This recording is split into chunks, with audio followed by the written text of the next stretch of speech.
Security and defense is in focus as the NATO Secretary General Mark Rutte begins his Japan trip today. This will be his first visit to Asia since taking office in October last year. And Mr. Rutte will be meeting with Prime Minister Shigeru Ishiba and other top officials as well. On his agenda, strengthening defense ties as well as understanding the situation in the Indo-Pacific, including security challenges faced by Japan. Mr. Rutte earlier said that the alliance is looking for more practical cooperation with Tokyo and other Indo-Pacific allies to address global security challenges. And for more, we are joined by Tomohiko Taniguchi, who is Special Advisor at Fujitsu Future Studies Centre. He's also the specially appointed professor at the University of Tsukuba. It's good to see you, Professor. So it's almost 7 months into his leadership.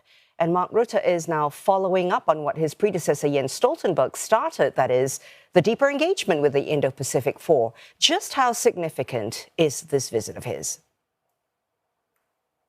It is very much significant. Japan and NATO have spent many years talking the talk, but it's now time for them to walk the talk. That was clearly indicated by the Secretary General, Mr. Rutte, before he set off his journey to Tokyo.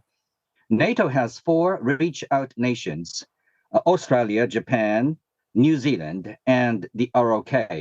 But when it comes to industrial base and the opportunities and possibilities for these 2 entities to cooperate on the industrial front, I think Japan is the top priority. He is going to go to one of the biggest naval bases in the region, Yokosuka, which is home both to Japan's Navy and the U.S. Navy. And the facilities there can be very much useful for also NATO's ships and boats. So this trip is to substantiate the discussions that have taken place for many years. Well, you talked about his visit to ramp up NATO's defense production. Can you talk to us about how that will work in tandem with Japan's easing restrictions on its defense export guidelines? You say easing guidelines, but the truth of the matter is Japan is just starting its baby step forward. No tangible military equipment has been sold or sent abroad, apart from some radar technologies and Patriot missiles to the United States. But to Poland, South Korea, if you look at it, is among the biggest exporters of military tanks. So Japan's got to do much, much more for the sake of both NATO and Japan and for the region as well. Wow, you talked about these baby steps. Tell us then what Japan can offer NATO and what Japan can then expect from NATO. Mr. Rutte is scheduled to visit Mitsubishi Electric in Kamakura. And that's home for cutting-edge technologies, advanced radar technologies and communication technologies. The first thing for Mr. Rutte, it is important to look at what is cooking, what is available. So this is very much the first step for the future cooperations on the technology front. Well, let's talk about China. China only appeared on NATO's agenda for the very first time at their London summit. That was back in 2019.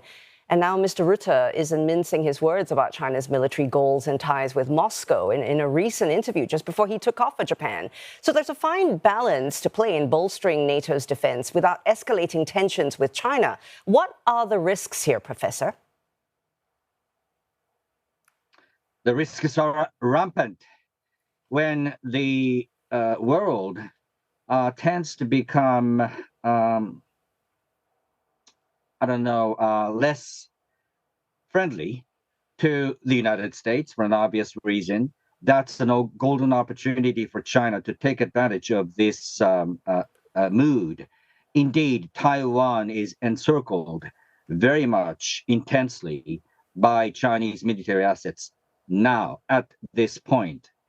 And on the European front, it's recent memory that the Chinese Navy has conducted joint drills with Russia in the Mediterranean, of all places.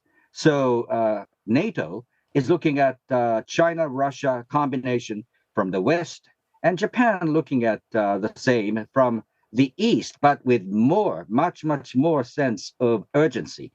So for Mr. Rutte, I must say this is going to be very much an important opportunity for him to see through his eyes what is taking place. Yeah, he understands, the continued support for Russia's war machine from China, North Korea, and Iran, to quote Mr. Rutte. Well, history suggests, Professor, that most NATO chiefs eventually end up bending to Washington's will. But with what's looking like a major shift in America's policy towards NATO, what's the likely U.S. view on Mr. Rutte's visit and goals among the IP4? Secretary of Defense of the United States Hectes once recently was in Iwo Jima, and the statement that he made there was very much a epoch-making one. He declared that from now on, it is not the United States, but the joint forces between Japan and the United States to counterbalance China. So for Japan to enhance its cooperation with NATO, it is both for Japan, but to enrich the NATO commitment in this region, and that would definitely serve U.S. purposes as well, as indicated by the Secretary of Defense's statements. We thank you for your time and your insight, Tomohiko Taniguchi, who's Special Advisor at Fujitsu Future Studies Centre and Specially Appointed Professor at the University of Tsukuba.